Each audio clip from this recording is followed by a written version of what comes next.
People on this call are some of my most favorite people in the world, so I'm so happy to be here. I usually avoid Zoom calls as I can, but we're excited to be with all these folks. And I think maybe I'll just start by asking everybody in the chat to type in something very beautiful or magical or amazing about the place you're in, your city or your place you live in. Would be great if we know with your name where you're something really profound about where you live. Can we ask everyone to do that? And as you're doing that, just want to take maybe a minute or two to share a little bit of context on this. So we have been working, people sometimes, we started a Swaraj University about 6 years ago, and people ask me, what's the secret sauce? So for me, one of the secret sauces has been the idea of a learning city. Not only for the really amazing and spectacular range of faculty that the Learning City kind of gives us in Swaraj University, but also a way for us to have multiple, I would say we have more than 50 campuses in the city, different people doing amazing things around the city, so many different faculty. So it's a very different model than a very centralized university. And for me, the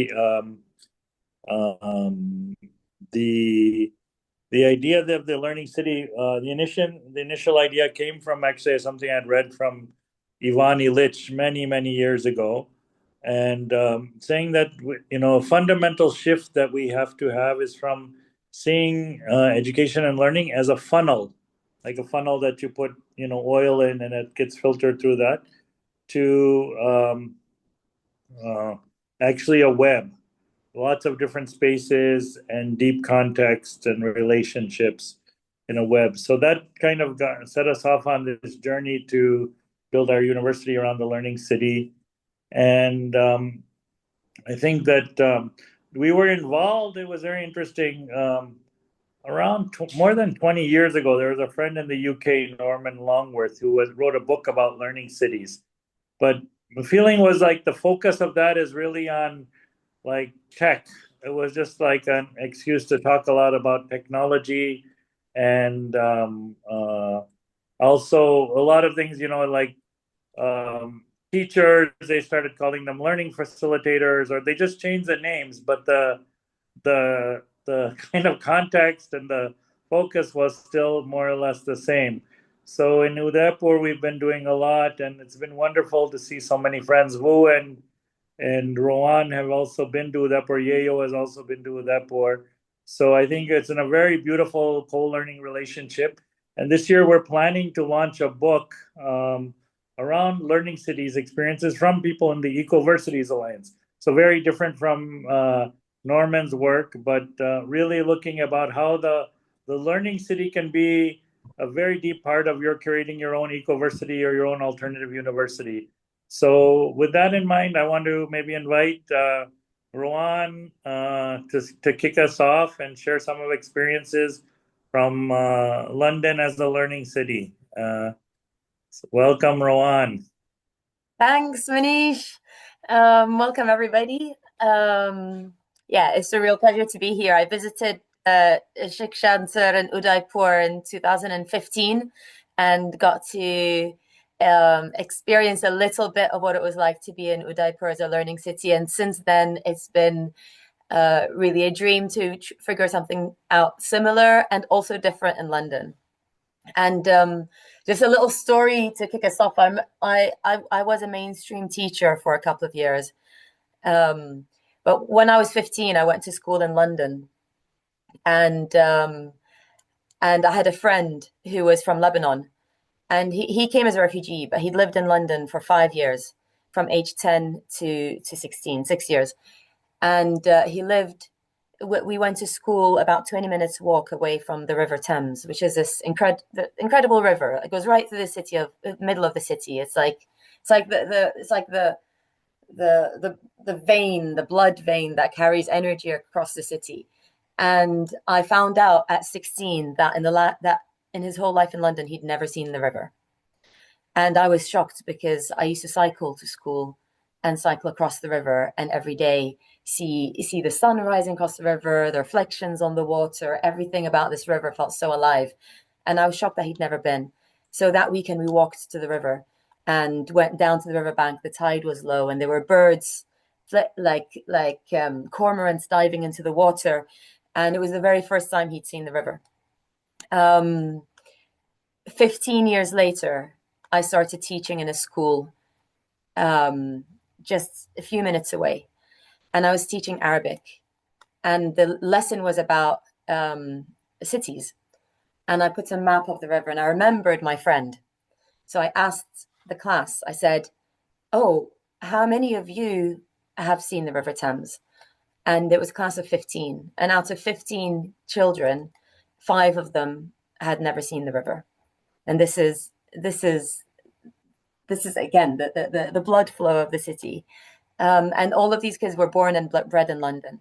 And it made me realize that you could take that school, move it 3,000 miles away, put it somewhere else, and it would be the exact same school, because nothing about what was learned in that school was connected to the place itself. And that's one of the reasons I walked out, because one of the big motivations for me in doing this work is about being able to learn through feeling, through being able to touch the water, to put your feet in the mud, to be able to sit and see the light changing along a landscape, to be able to grow, to fall in love with the place that you're in. And I think that's part of being human. So I'll tell you a bit about how London is. It's called London is Our Campus.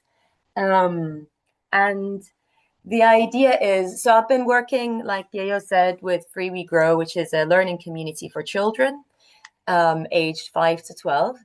And it's also inspired by being free in the city. So we have we're in a nature reserve, but we have permeable boundaries. We go out into the city a lot. But at 11 or 12, the children leave, and there's very few opportunities in London to unschool in the city. It tends to be all online or small groups. So we thought, well, let's try this, and we're piloting it. So we're now in our 3rd pilot, and the way it works is we bring a group together, and I think it's important to have a group that is able to move and be agile in the city together. London is amazing. We're so lucky to live here. It's got huge green areas. It's got nature reserves. It's got more than just the Thames. It's got all these tributaries coming into it. It's got forests.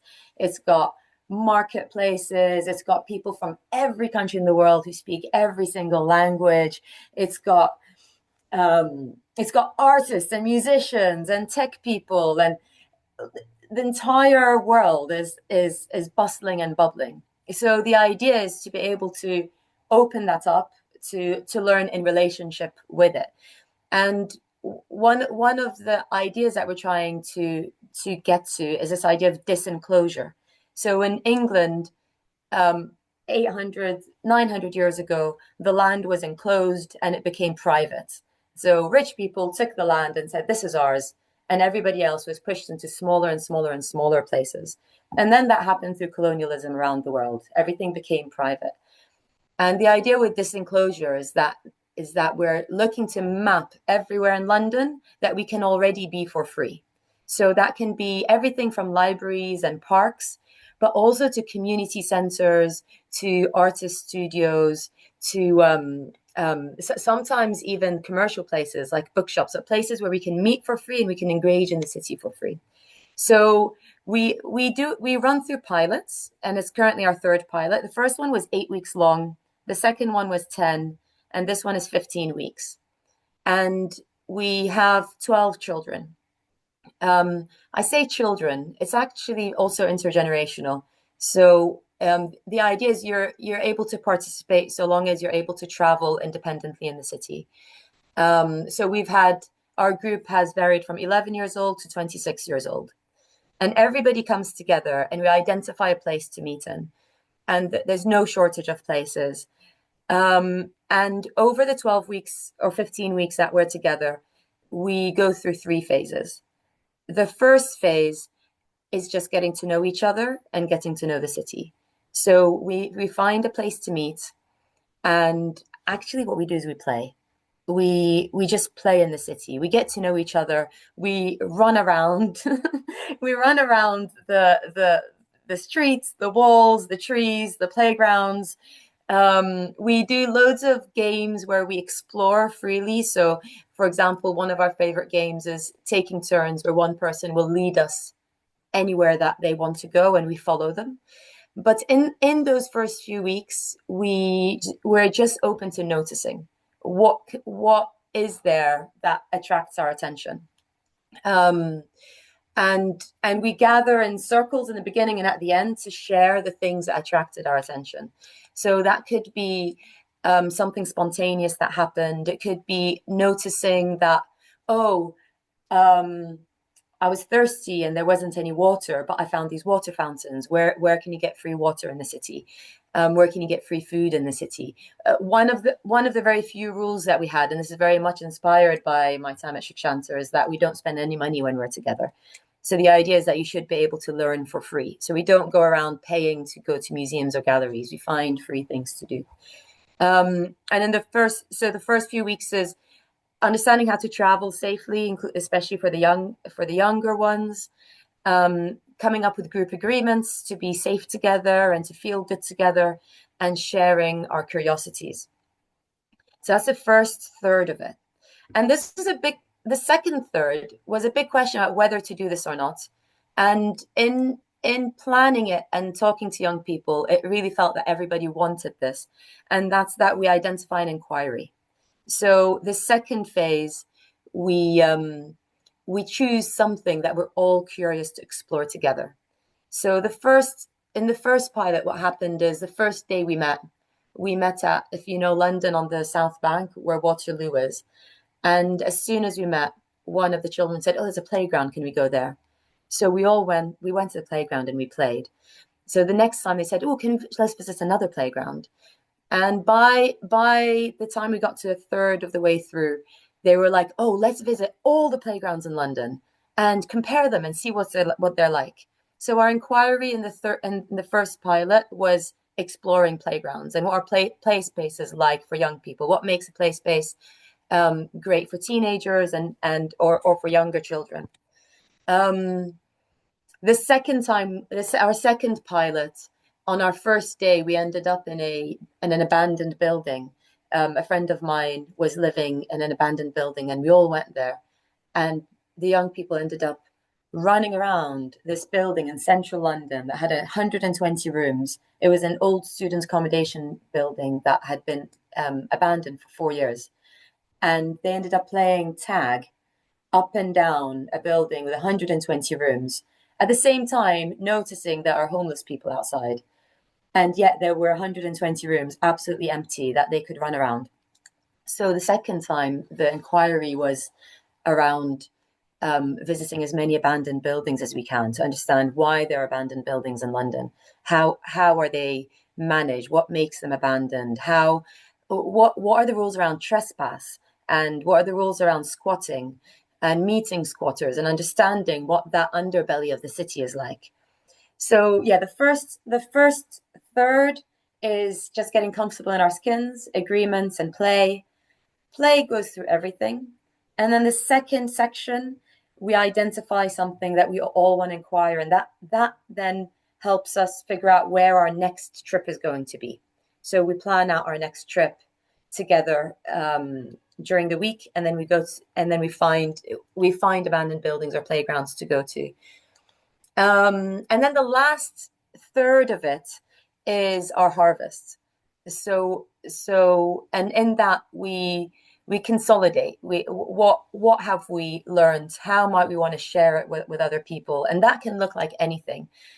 What's happened so far is on one of our expeditions, we went to a place called the Info Shop in London, which is a radical info shop that has a archive of radical history in London. It has a lot of zines, and they were so inspired by all the zines, we decided to make a zine. So we have a couple of these zines for each pilot where the kids document everything they do. They've got podcasts, they've got little videos, they've got stories, they've got interviews with each other. So we find somewhere in London where we can gather for free, and we start making everything to share it with the rest of the world. And we always finish our very last day with a celebration. And the celebration is an open event where we invite anybody who wants to come along to have a big party with us. So that's the way the pilot has run, but it's still an iterative process of understanding how it works. So with each time, we've changed slight things about it. And right now we're working on how do we communicate in between so that we can document as we go along, so that we can together take responsibility and to plan the next day. So that's one of the things we're working on now. But alongside it, there are also a number of resources that are going along with it. And the main resource is a map. So the idea is that in order to take part in London as our campus, you don't need to be part of the pilot. You can do that yourself with a group of friends. It's a completely open source idea and project. And the idea is just to know that you're actually free, that the city is incredible, that there are free places, and we can also claim free places. We can be in relationships to claim free places. And that if you just know that, then you can learn for free and you can engage with the city for free. So we're creating a map that maps out everywhere that you can meet. Whether you need some of them, you can just show up in. Some places you might need a gatekeeper to let you in. But understanding how to document that in a map so that we can offer it out into the world. One other thing I want to share about London as our campus is that one of the ideas is also to break down this barrier between being a young person in the world of work. So I don't know what it's like elsewhere, but here you can be 26 years old before you ever meet anyone who's doing something, who's not a teacher in a school.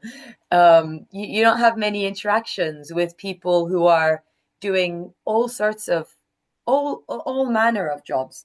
So the idea in future iterations is to also map out people who are willing to partner with young people to host them as as learning placements. So that could be like a map of all the artist studios who are willing to have people come and stay with them. It could be a map of hairdressers who are willing to have someone come and stay with them. It could be games designers who would love young people to come and test things out or give their ideas. So there's a second layer to the mapping, which is about the world of work and breaking that barrier between learning and work. Yeah. And maybe wrap up in a minute, Rowan. Yeah, there's one sounds more minute. wonderful. Any last words? Yeah. The last words. There are many last words, but I'll get some, any other tips for? Wait, you cut off, Manish. Say that again. I said, any other tips that we'd like to share for people who want to start their own processes? Just do it and have fun with it. I think one of the beautiful aspects of it is a spontaneity. So you can't necessarily plan what you're going to learn. So it's very much a project that is immersed in this idea of emergence, of not knowing at all when you start what you might encounter, but being open to noticing that and capturing those magic moments and flowing with them. And where's another thing I wanted to say? I'll come back later on with the other thing. Yeah, but being spontaneous and being playful, I think, is at the heart of it. And that's it. Fantastic. Thank you. There's some questions for Rowan. You can put them in the chat, and we'll have a chance at the end to hear Rowan again before we close the session. Let me call on Wu to share something. Wu is a younger brother from Vietnam, so I'm so happy to have you here. It's only midnight for Wu, so he's wide awake still. Great to have Yeah, you, Wu. yeah. Thank you, Manish. Don't worry, I have coffee, Vietnamese coffee. So yeah. Hello. Vietnamese coffee. Yeah. Yeah. So hello, No everyone. marketing here. Not for marketing call about Vietnamese coffee. Wu. Yeah. Okay. Okay. So, so yeah, even though Manish called me his younger brother, but I call him Godfather because our concept of learning city, we learned it from the spirit. We learned it from Manish. So, so me and my communities based in Da Nang City, in the central part of Vietnam, which is a very beautiful city. So another marketing thing is that Da Nang Beach is one of the most beautiful beach on the world, according to one travel magazine. Yeah, I know. So we, because our city very beautiful, and but when the city developed, it's rely heavily on tourism. A lot of the land, like Rowan said, a lot of the lands were enclosure and give to private developer. Many of it are used to be the common and public land, and then it turned into private one. And this the beginning of capitalism is all starting with enclosure of the commons, and not only in England but everywhere on the world with privatization, and it happened not only in land issues, but it nowadays it spread in every part of our life, in economies and even our educational institution. Like circling back to Ivan Illich, he used to say that the purpose of school is to make learning scarce, by defining people inside the classroom, by defining only expert teachers have degree can teach. So one of the most radical things we at VCI community think that we can do to unlearn this mindset is to bring back the comment, bring back. So that's why we started, and we saw that one of the way we can do this through learning city. So we met Manish very often every years, and every year he teach us a lot of things. And it's one of the things we really appreciate is the spirit of open sacred treasure, where everyone are our learner, where everyone can be the teacher and everyone are the learners. So so the idea of learning city start very simple. So we want to connect with the local communities more, open up the commons, open up people's heart, spread the spirit of gift culture. And we talking about coffee. So we have a late night coffee like this at midnight, and the idea like pop up because we just met Manish 1 week ago, and then the coffee stimulate our brain, and we said, oh, why don't we turn the entire city into a learning campus? So it takes us just 1 day to make a prototype. We make a poster, and also another thing Manish taught us that don't think too much. Do a prototype, develop small prototype as much as possible. And the amazing thing about Learning City is that it only takes us 2 weeks from the idea into making it happen. So we put out the poster, the call. We invite everyone to share not only the knowledge but also share their space. So space for people to host a session, host a learn. So we do this protocols every month, and we don't call it Learning City. We or not only call it Learning City, but we call it Learning Festival because we want to make it fun. Otherwise, young people, kids, they're gonna run away. Only old people, and we want to reimagine what is real knowledge, what is meant to be teacher. What if everyone can teach some things, not only people who had degree or not the knowledge. What if the knowledge not only in textbook, but how about traditional knowledge? How about the knowledge from the land? How about the knowledge from the forest? How about knowledge from the body? So we invite everyone in the city to share whatever they know, open up their space, their houses, their mind to other people. And the result was astonishing, amazing. So we have learner from different ages. The youngest participant was 4 years old, and the oldest participant we used to have 70 years old.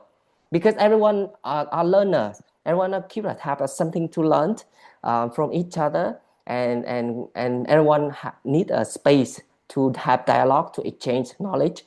And the campus, our campus happen everywhere in Da Nang. So it happened in private house. So somebody opened their private house for other stranger, completely stranger, to come to the house and having dialogue, hosting workshop. We have cafe shop. Owner of the cafe shop. Hey, this is weekend. You guys can come and do something here.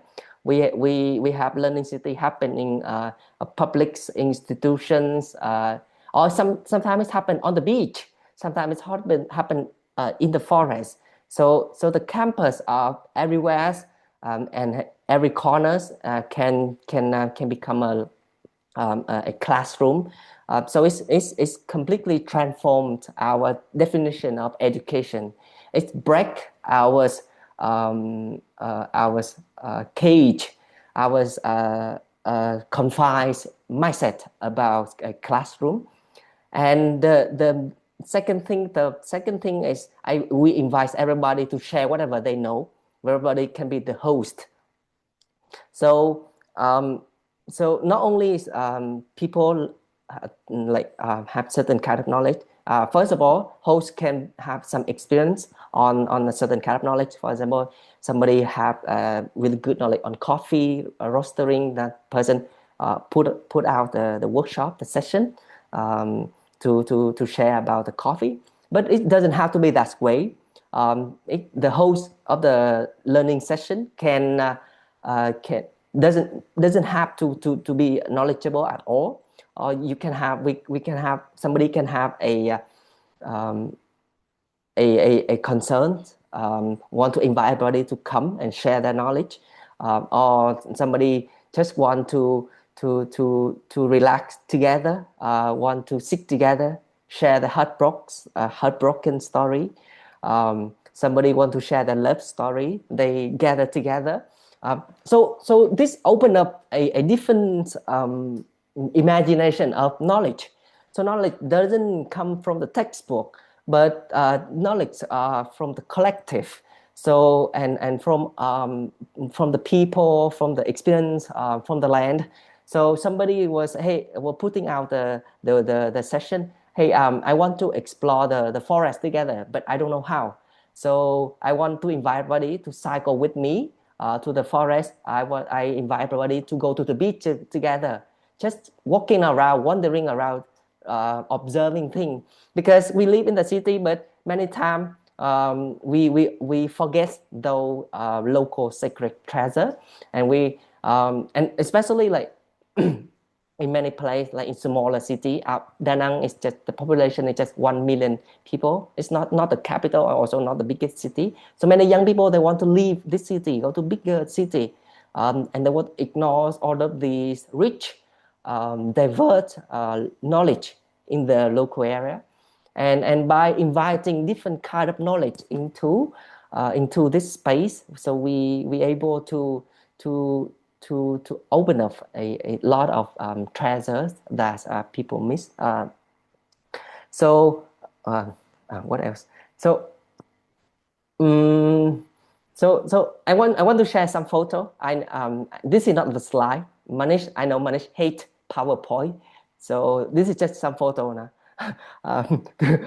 Can you give me some slides so that you can have better imaginations of what it feel like. So overall, the result was very amazing. We discovered a lot of treasure together. People became more generous. So through this, it's not only open up our mind, but open up our heart. So people became more generous. People became more open in the heart. Because, for example, this is how I'm sitting at right now. This is a community house where whenever Learning City happen, we open up, we let this house for other people to come. You guys, everybody can come and share the workshop, the experience. So this is some of the photo. So as you can see, we have learner from 4 years old. Sorry, do you see that? Okay, from 4 years old to 70 years old, right? So 4 years old, they come to learn how to play. 70 years old, Madam, she came to listen to younger people, to share the concern. How can they take care of their mind, their body, and how to leave the legacy for the next generation. And a lot of people from different age. So this learning. Well, could you refresh your screen, because it's dark. We can't see the picture. We can't see the slides. Okay. 1 second. Try again. Okay.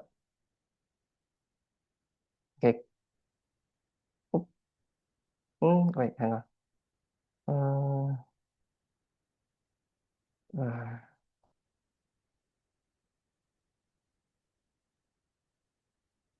Oh, I don't think, okay, it doesn't work. So wait 1 second. You see,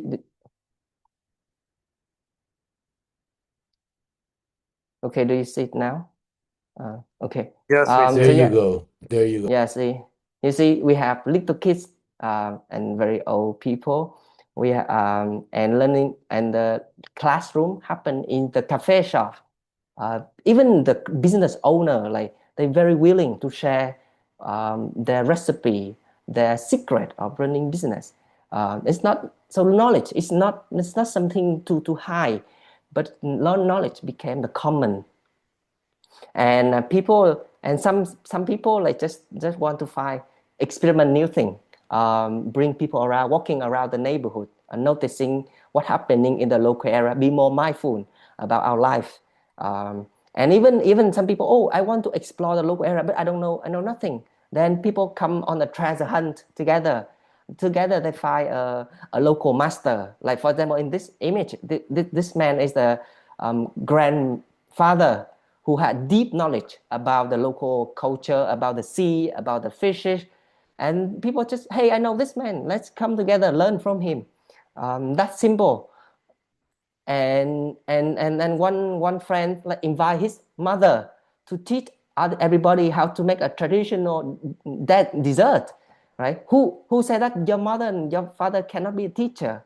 They have, and because our parent generation grew up in the countryside, so they have a lot of knowledge on how to be with the plants and how to prepare traditional food. So yeah, so you guys know how famous Vietnamese food are, right? So it all came from our mother and grandmother. So if you want to learn how to make Vietnamese food, come. And people come together to play traditional folklore game. So it doesn't have to be like academics, intellectual exchange, but the learning can also happen when we play together. Like I learned from Manish a very interesting method called game marathon, and we create. I host one session on playing collaborative game together, and it's so amazing, and it's very good in bringing people together, and all of the things happen without single dollar. It's very easy to make, and because we let people to share it from the spirit of gift culture, which means that if you want, you can charge a little bit of fee, but for the basic course. But otherwise, you are welcome to donate, because people feel that knowledge is a gift, so they want to share with other people. So a lot of people, they want to share their knowledge. They don't charge any fee at all. Even the venues, they open up for free. Yeah. So one more minute, Wu. Yeah. 1 minute. Okay. So one very important spirit of learning city is experimentation. So around 65% of the learning session we have up until now are new experiment. People experiment new things in their life. It's the spirit of playful. So for example, in this image, some people, we have one student in our alternative university program. She really like cooking, but she want to experiment new things like dining in the dark, eating when we blindfold, but she don't know when to do it, how to do it. So learning cities invite people, try new things, as crazy as possible. It's no worry if we fail. It's encourage people to take initiative. So this is the first session that my friends, our student, run this dining in the dark. She invite other people come to eat together when blindfold on, and so went so amazing. So last word. So up until now, it's like we run this learning festival every month, and for us organizer, it costs almost nothing. It's very light. It's don't create a lot of work, and it's very easy to do. And many people were inspired by us, and they take in their other city and expand to other city, other community in Ho Chi Minh City, in Vung Tau City, or even in Seoul in Korea. People inspired by us, and because the principles are very easy to copy, and it's very easy to do. Every community, they can run this protocol, run this learning city. Every city can become a learning city. Yeah, so yeah, that's it. Thank you so much. Thank you, Wu. Thank you for sharing that. There's a lot of, we forgot to tell everyone there's so many new learning cities popping up around. Do you want to share something about that before we listen to Vidhi? Oh yeah. So since we started, a lot of our friends visit us, and they took the inspiration. They make a learning city in Ho Chi Minh City. They took this concept to Vung Tau City, like which is near Ho Chi Minh City, and even in Seoul. Our friend in Seoul, in South Korea, gonna make this learning city in April. And yeah, so it's happening, it's spreading around the world. So I hope to see you guys in Da Nang to get inspired together. Yes, Da Nang is a really amazing place. So yes, and near that is Hoi An, which is also quite amazing. So thank you, Wu. Let me call Vidhi up to share about all the amazing work she and we have been up to in Udaipur as a learning city. Vidhi.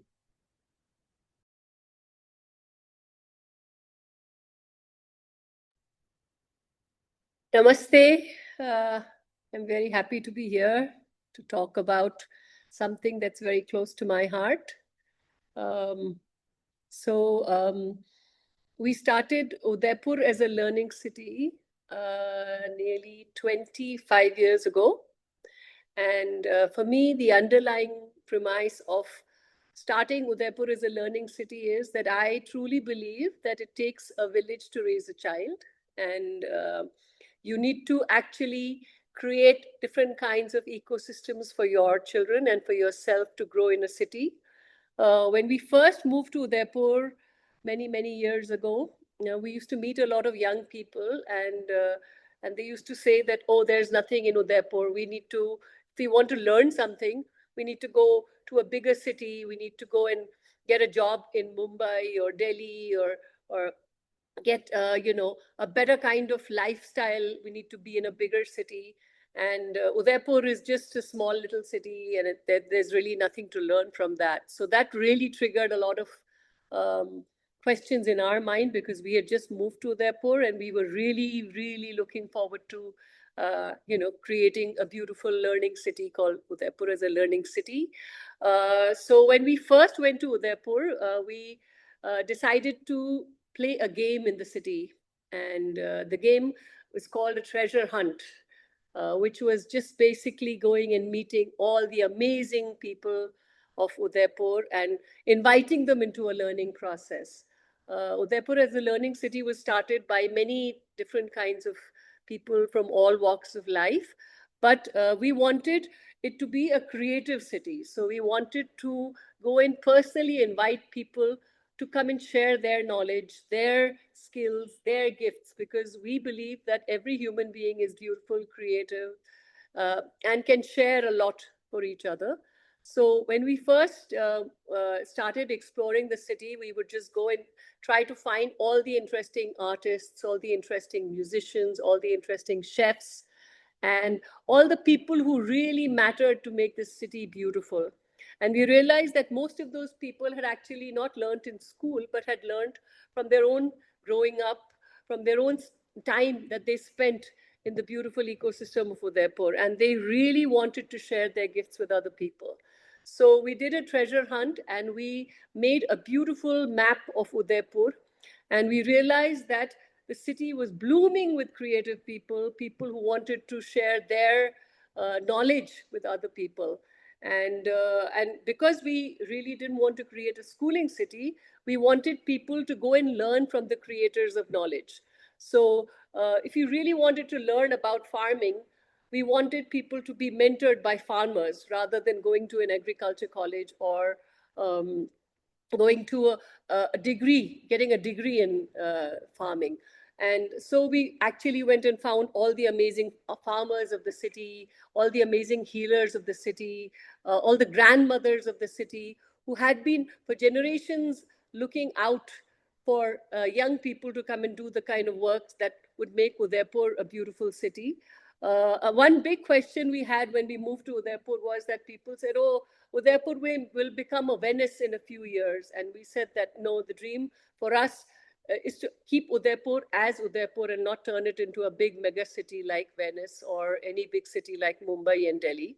And we had a lot of questions, since I had also grown up in big cities, that the whole lifestyle of a city is super parasitic. You know, you grow up in a city, but you don't know what you're consuming, where your food is coming from, where your waste is going, how much money you're spending to maintain your lifestyle in a city, which is mostly, coming from other places, and you are creating no knowledge yourself while living in the city.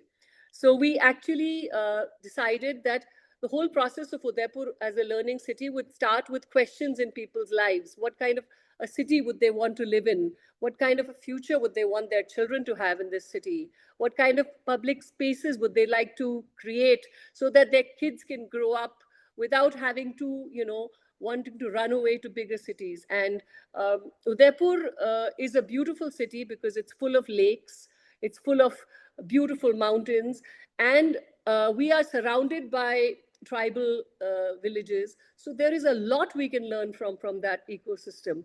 And we have many different kinds of languages. We have many different kinds of spaces where people can actually go and learn about animals, nature, which I think the biggest disease in the cities is that we are totally disconnected from nature. But Udaipur has a good balance of, animals on the streets, greenery, and we wanted that stays. And people start thinking about their lifestyle in the city. I think the biggest question for Udaipur as a learning city was, how can people in the city do exciting experiments in their own houses, in their own neighborhoods, in their own communities, rather than, going and learning about it. We have a wealth of knowledge outside.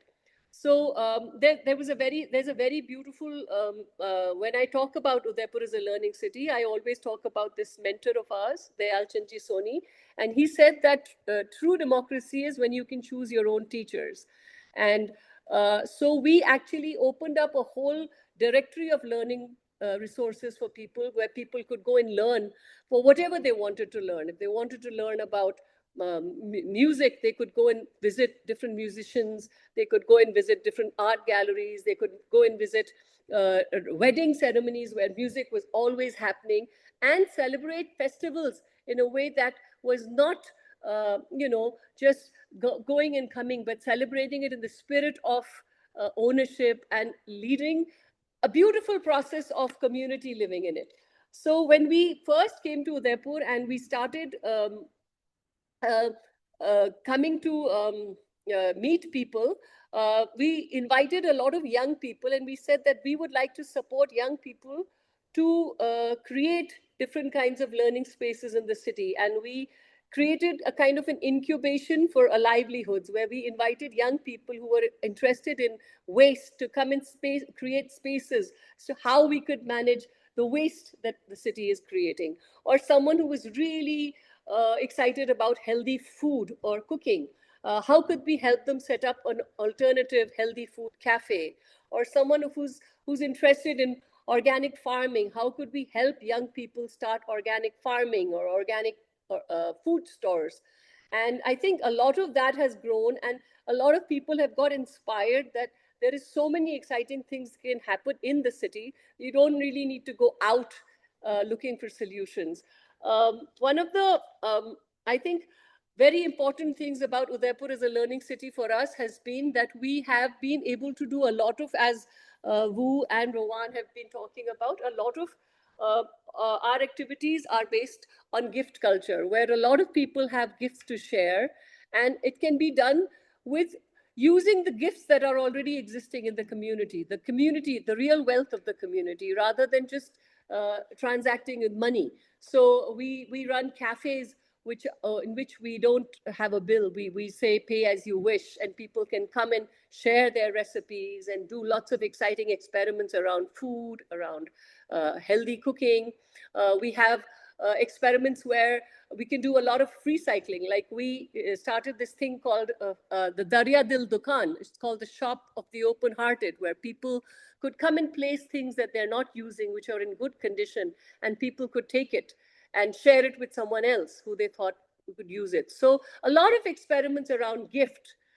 We use the spaces like the lakes to organize festivals, gift festivals, where people can come and share their skills, and people can come and, enjoy seva, which is the spirit of giving and taking, and thinking about alternative ways of living, rather than just being based on the mainstream of thinking about how people can just make a lot of money out of the city, but thinking about how we can do a lot of exciting experiments in the city level.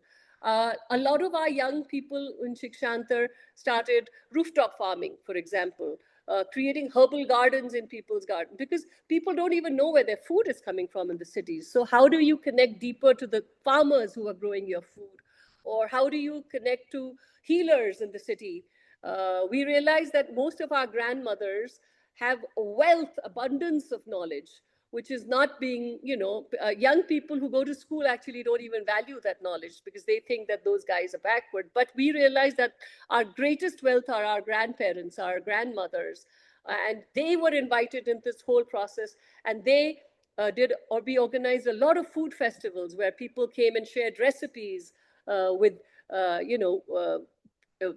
potato peels or vegetable peels, things that we consider, waste, were considered a part of our daily cuisine. And people started questioning our wasteful life in cities. And this created a whole new project around zero waste living. How can people in cities start thinking about where their waste is going and how they can upcycle a lot of the waste and use their waste to create beautiful things? Beautiful art projects have happened in the city where, we've created mosaics or murals out of the waste that people would usually just throw away from their houses. Using empty lots to do farming, using empty parks and creating a beautiful learning park where kids can come and play, where we can grow plants and trees together.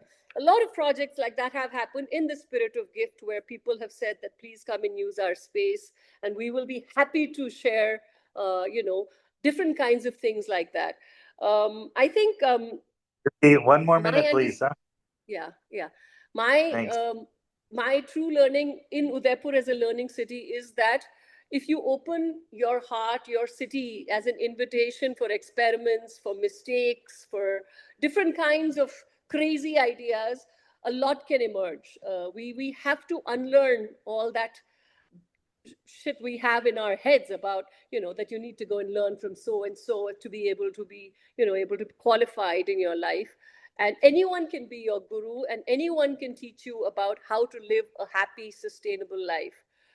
So I think that Udaipur as a learning city has always been an invitation for people to come and experiment and think about how they want to live in the city.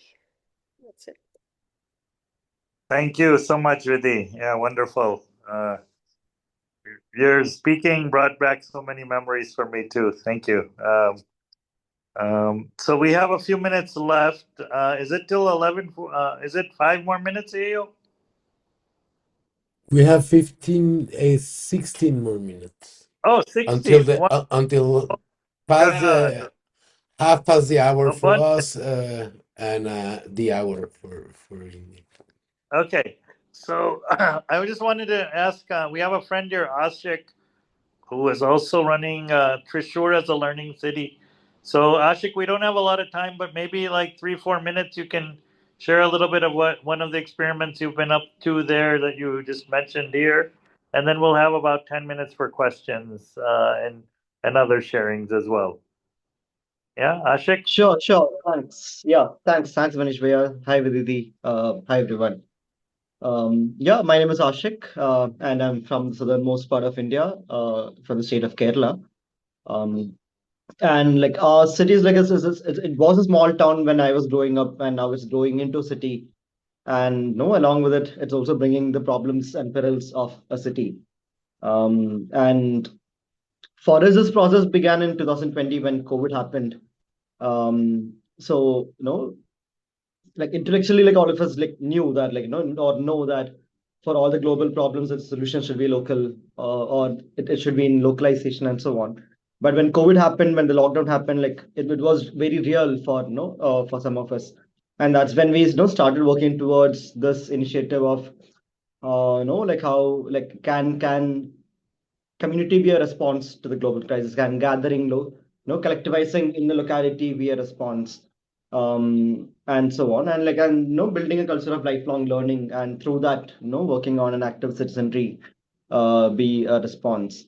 And yeah, and similar to people who have already shared, we have also been working based on like with similar interests, and these models had always been there for us, to look up to Udaipur as a learning city, and like other initiatives happening across India that way, to model our own work in to begin with. And yeah, so something that we worked on in the last year was building this youth manifesto for Thrissur. So we had the local board elections in December last year, and so ahead of that, for about 4 months, for about 5 months we were hosting a series of public consultations with young people of the city, and articulating, trying to articulate like this collective imagination or dreams and desires for the city, by young people. So that is something that we, published in the form of a youth manifesto for Thrissur. And like we have been engaging with the local, I mean, with the municipal corporation on this, and trying to get some of these proposals that we have in the manifesto, like in the corporation's budget as well. But otherwise, largely the process is about connecting. Largely the process is about connecting with one's own self, connecting with people around, and connecting with the rest of nature, because these are some of the disconnects that are growing in this world of crisis. So that is something that we are working on. So thank you. I think I'll just keep it short that way. Thank you, Ashik. I think you put the link to the manifesto in the chat, right? Yes, I will. Great.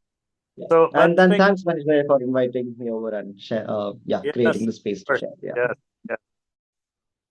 Great. So let's maybe take 2-3 questions, and There are a we'll have. couple. in the chat? unanswered in the chat. Yeah. So Okay. John Daggett said, where does the initial seed of money usually come from to start a learning city? And related to that, Marianne Osorio wants to know if you have been partnering with the local governments as well to get financial support.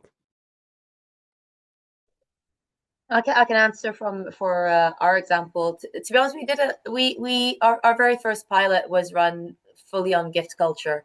We ran it as part of an event called the Giftable, which is actually quite similar to your Learning City Boo, which is a month where anybody can host anything. And people can contribute if they want to, but they don't have to. So it's open access. So we just did it. We didn't wait for funding. That also meant that a lot of the facilitators were volunteering. And with time, we've managed to be able to pay people. That wasn't always the case from the beginning. And actually, I would love to collaborate with local municipalities. The difficulty in London is that as soon as you do, you get stuck into all sorts of controlling standards, which means that your work becomes administrative and bureaucratic rather than free and agile. So I've chosen not to for now, because I'd like to be able to be free to experiment. But in the future, I'd like to, because I'd really like to work with young people who are school refuseniks and people who are walking out of school rather than who are electively home educated. But when you do that, you have to tick a lot of boxes to show progress and all sorts of things, which would be quite limiting, actually. But it's something that I think in the future would be great.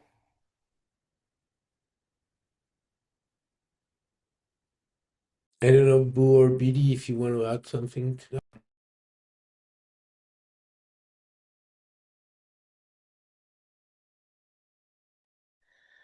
I think this question about, there was a question as to whether you partner with the local government.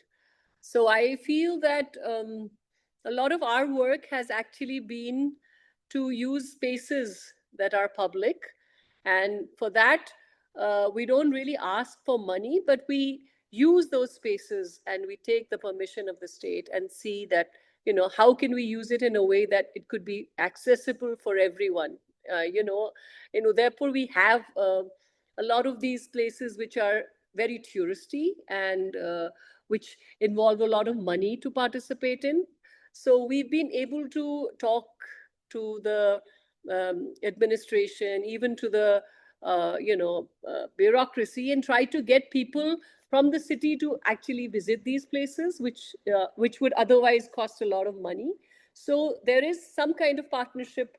Like if you want to go to the city palace, it's impossible to go there. It's a beautiful museum. Local people never get to go there. But to actually have a conversation about why local people should also be visiting these places, how they can also benefit from local people coming there. So a lot of these kinds of interactions have happened. We haven't really approached them directly for money, but we do definitely approach them if we want to have an event like a cycling event where we feel that the state should play a role in organizing the event. So a lot of these things are happening. But, at the end of the day, I feel that it's the people who have to also take ownership of that process. And there is a lot of abundance out there. If we actually approach people directly, people would be happy to support initiatives or exciting experiments in the city. So we would try, we keep trying. And we have, we felt that the spirit of gift has been very strong in Udaipur, and we really would like to keep that going. So, yeah.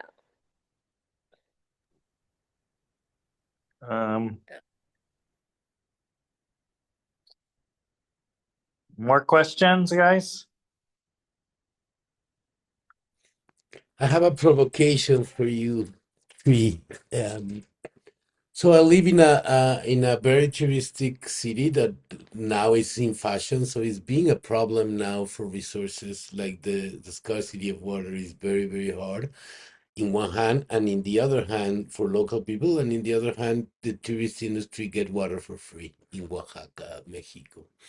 So one of the things we're doing, kind of the other side of the coin of what you're doing, is offering foreign tourists the tour of the Oaxaca they will never see. So they take them to the river that now is the sewage and show them the pictures of how was that river 50 years ago with people swimming and fishing and eat and things like that to reflect. How do you relate like to mainstream tourism? Because the three cities you're talking about are cities that receive foreign people oftenly. So is there a link that you could see in the work you're doing with creating consciousness in foreign tourism of the impact they have?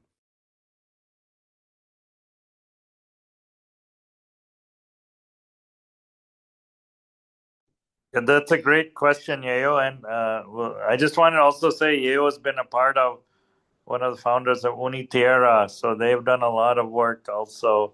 Unfortunately, I won't have so much time, but with it, really, Oaxaca also is a learning city, lots of experiments around Oaxaca. So that's just hopefully in the future we can hear that also. Guys, you want to say something about Yayo's question? Woo, you want to start? Or Rowan? Okay, BD, Rowan, and Boo, because you were trapped in who's. I'll speak really briefly. We haven't engaged with tourism yet, but what was really interesting is when we advertised this to kind of unschoolers, like young kids, teenagers. But we had 2 people apply who were foreign students who'd come to London to go to university.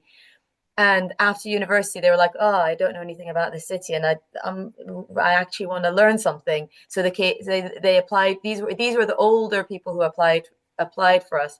So it was interesting to get the foreign students here who after like 3 years of uni were like, "Oh, I actually need something like this." So I think there is something there, but it's not something that we've dipped into yet. But it was great to have that energy in the group as well. Of yeah, not quite tourists, but visitors to the city being part of it.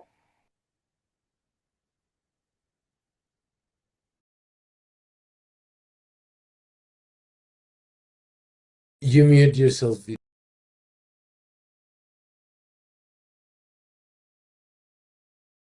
You're still muted. Now I'm okay. Yeah. So I think this tourism thing is big because we have seen how it has grown in the past 15, 20 years. But I think one very interesting thing that we in Udaipur as a learning city have tried to do is have a conversation around the kind of tourism that we can have. Like a lot of our young friends from Shikshantar and from Udaipur as a learning city have tried to create alternative kind of walks in the city. Have tried to create very different kinds of, you know, activities for the tourists who come rather than just coming and consuming and taking. How can we involve them in the local tourism that's happening and take them to interesting places which would otherwise be, full, other places that are not always so crowded, but which actually help you appreciate the local knowledge of the places. One very interesting thing that we did was we were approached by Lonely Planet, which is one of the biggest tourist guides. And they said that if we could, as Udaipur is a learning city, help them do the green leaf rating of all the hotels in the city and see what their practices are. How much waste are they creating? How many of them are actually using solar energy? How many of them are actually doing rainwater harvesting? Where does their waste go? So our team in Udaipur as a learning city has really helped create a directory of alternative tourism spaces and spaces where people could come and live without leaving such a big footprint on the city's big climate. So yeah, that's one very interesting experiment, and we have it all there if people want to understand it more deeply.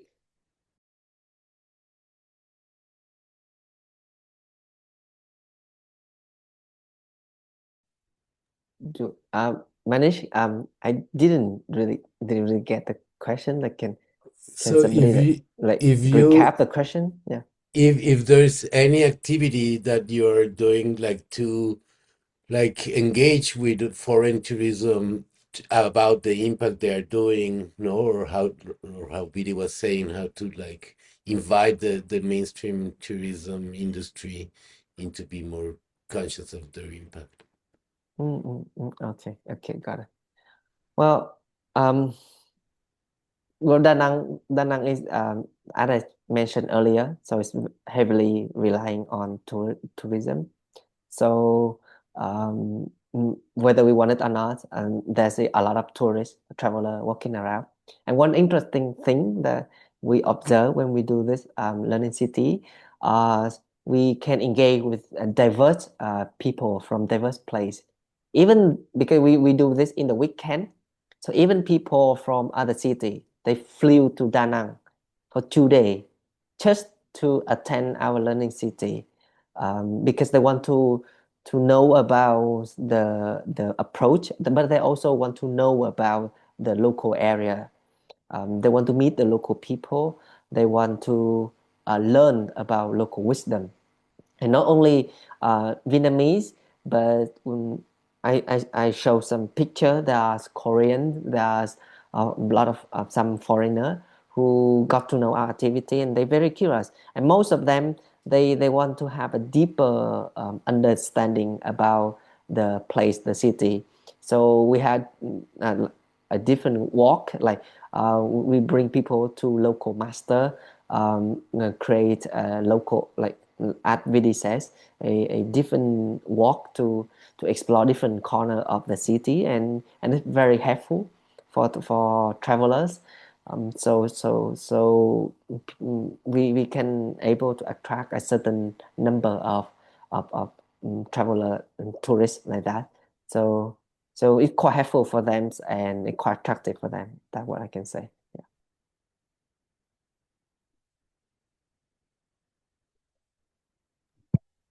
Great. I think we have to start wrapping up. It's been really amazing session. I think a couple of things that have been very important for me. I just want to highlight is I think there's a notion of apprenticeship learning, which is very ancient and very meaningful. And our experiments with the Learning City have really been a way to actually bring that back into our lives. And so one of the things, like when I meet people, even if they're going to school or university, the idea is find the masters. There are people all over in the different alleys and in neighborhoods who have deep knowledge and experience about many things. And so and go and spend time with those people. That's the easiest way to learn, to spend time them out. So I think that's been a very good way to kind of bridge the learning segments, bring this old, deep, ancient understanding about apprenticeship learning into our modern contexts. And the second thing for me has been really intergenerationality. All of our speakers spoke today really about that. This is super beautiful. See, one person once asked me, if we want to regenerate wisdom in the world, what do we do? I said, bring three generations together again. So this is like the idea is that the Learning City creates a platform. It's not just for young people. It's actually beautiful way for us to actually create again what we've seen modernity has destroyed is intergenerational relationships and spaces where we can interact across generations, really. So really, I think revitalizing that. And the third thing is, which we've experienced, is what I call radical trust. Really, what does it mean? Like, all over the world is being more and more polarized to certain different ideological categories, different labels, different ways. Can this learning city idea be a way to build radical trust with people, rebuild that radical trust, weave it? We have one of the projects, which is there is the Jail University, which is also grown as part of the learning city. And so this, to make it work, actually, we're redefining the prison system, inmates who are coming out, how they become part of the learning city. One of the most important things is like we've had to build for it to work was to build radical trust with the authorities, with the guards, and with the prisoners themselves. And that is really hard. But when that happens, when we build radical trust, I think all kinds of new possibilities and miracles become open beyond what we can currently imagine. So this space of building this trust, I think the Learning City gives us a really good mechanism, a good opportunity to actually start exploring what does it mean to sit down really in deep co-creation processes with people who are very different with us, who disagree with us.